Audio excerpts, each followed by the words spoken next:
আমি এটা কি দেখতেছি ম্যাডাম, আপনার এই অবস্থা কেন? কইছিলাম না গরিব হয়ে যাবো, গরিব হয়ে গেছি। আপনি দি আমাকে মতো কথা কন। আমি সবই পারি। এই বেশ কেন ম্যাডাম? রাজু সাহেবের লেগা, উনি তো ধনী পছন্দ করে না, তাই আমি গরিব হয়ে গেলাম।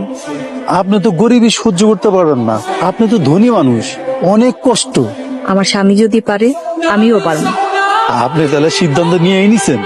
হ্যাঁ, চলে ওই যে রাজু আইতেছে, আপনি এখানে খাড়ান, আমি আগে দিয়ে কথা কই। সালামু আলাইকুম কাকা। ওয়ালাইকুম সালাম।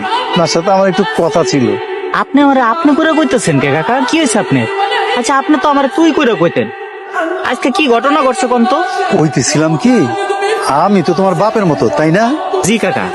আমি কই কি, তুমি একটা বিয়ে করে ফেলাও। এটা আপনি কি কইলেন কাকা?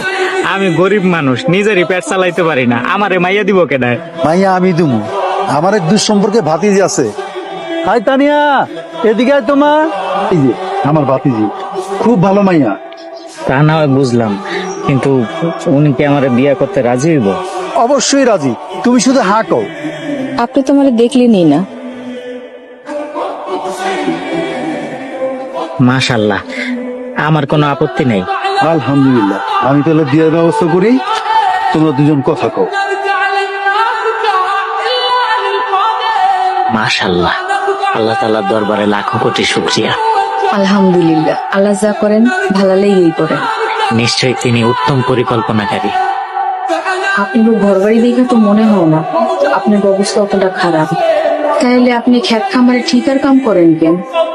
আব্বা মরে যাওয়ার পরে সহায় সম্পত্তি জমি জমা যারাই খেয়ে গেছিল সব চাচারা দখল করে নিছে, আত্মসাৎ করছে।